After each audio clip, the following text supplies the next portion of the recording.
Yesi nkwaniriza kwenye mukwano gwange najyo sinzo bango otuwuliriza webale kwekumira ku mayingo gano aga Yugi Update TV najyo sinzo okuba okola kyamaanyi nnyo. Ekitongole ekya NIRA ekya National Identification Regulation Authority ekya NIRA kivuddeyo ne kirangirira nga bwe kireese enkola empya eri improved elongooseddwamu eya National ID eyandaga muntu. Bagamba nga tusemberedde ekiseera eky'okubanga tugenda mu maaso n'okubanga tugenda mu massive registration baleese enkola empya erongooseddwamu ku national IDs ezigenda okubanga zifuluma era ekitongole ekya NIRA kivuddeyo ne kirangirira. National Identification and Registration Authority ekya NIRA ekya Uganda kinteese enkola empya eri improved. Bagamba zino national ID cards ezigenda okubanga zikolebwa mulundi guno zigenda kuba ndalamuko era omutindo bagwongeddemu era baagala bannayuganda balabe bateeka ssente zaabwe omusolo we gugendera baleme gamba nti n'ekitongole ekya NIRA kikiri independent era tekirina kye kikola. Kuno nno okulangirira kukoleddwa ng'eggwanga ligetinga ready okubanga ligenda mu big massive enrollment ey'okurenewinga exercise eya National Identification era nga mbwangu kujja kubanga kutandika. National IDs zino empya zizze ne security features empya zijjeeko oba kwegamba n'ebigikuuma bipya ebitaali kuziri enkadde era nga zijjiddeko ne improved technology nga ne technology gwe bataddeko wa kika kya waggulu nnyo. Okusinziira ku kitongole ekya NIRA bagamba nti features ze bataddeko zijja kuleetera IDs zino okubeera nga ziba harder okubanga zikoppingibwa saako n'okufeekingibwa basobole okuba nga beetawuluzaako abafere abagenda mu maaso n'okukubisa eza NASA okutambuza national IDs eziri fake. Bantu nno bangi babbiddwa nga bafeekingibwa mu national IDs bagenda maaso n'okuwaayo ssente zaabwe okubakubira national IDs naye nga omuntu gwe bawadde si mutuufu. Zino nno cards eziri improved ezirongooseddwamu zisuubirwa okutandika okukola obulungi ku modern digital system.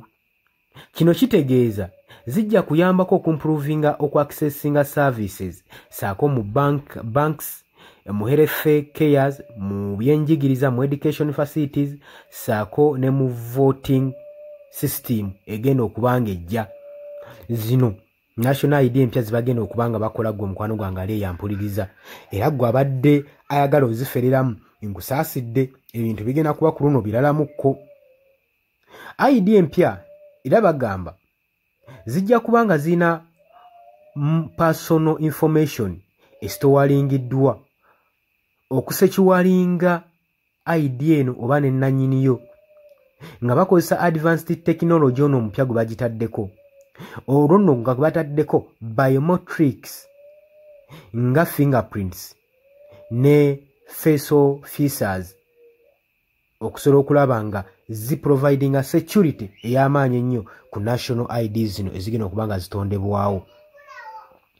Eno nno change eganyuddwamu oba egendereddwamu okubanga eteekawo identification okubanga eri faster kwegamba okutegeera omuntu entegeera okubanga biri easier n'okubanga biri accurately ng'omuntu owaayo national ID yo bakutegeera bulungi nnyo era ne bakutegeerako biri accurately nga tebyetaaga sooka kunoonyezebwako. Upcoming massive registration exercise egenda okubanga ejja egenda kubanga ewa omwaganya abantu okubanga abo bonna abataregisteringa ngako bagenda mu maaso omulundi gwabwe ogusooka okufuna national ID naye ate bano abalala abalina ID zaabwe nga ze-expiringa n'abo abalina ID ezabulwako nabo bajja funa chance okurenewinga national IDs zaabwe. NIRA egamba nti process ejja kubeera ya mugaso nnyo naddala ku updatinga eggwanga ku national database ku national database ye base ekuuma documents ezikwatagana ku national identification ku buli muntu ebimwogerako omuli tugeze nga kamera zino zibata byonna information omusanga ku database gwe baba collectinze saako n'okwenshiwalinga kuli Bunnayuganda nti nno ali valid ate era nga ali secure ne ID nga ID gyakutte eri valid ate era nga eri secure. Saza okuva mu nnira bagenze maaso n'okwencouraginga Bannayuganda baba Nansi bateekinge part mu exercise eno era bagenze maaso n'okusuubiza nti process eno ejja kubeera smooth era nga eri free of charge. Tebagenda kujja kuwadde ka sente nakamu okugenda maaso n'okubanga weenyigira mu process y'okurenewalling ey'okuzza endagamuntu y'obujja oba okugenda maaso gwe ataregisteringako ndagamuntu obeere nga oregistaringa omulundi gwo ogusoose.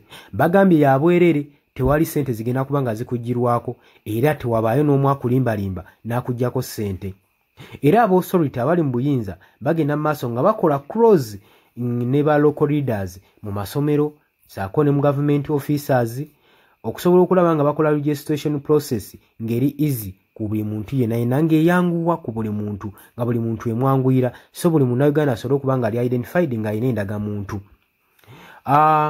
Updates eza national ID zisuubirwa okuba nga zijja kuba nga ziplayinga big role omugaso gw'amaanyi nnyo mu Uganda mu digital futures.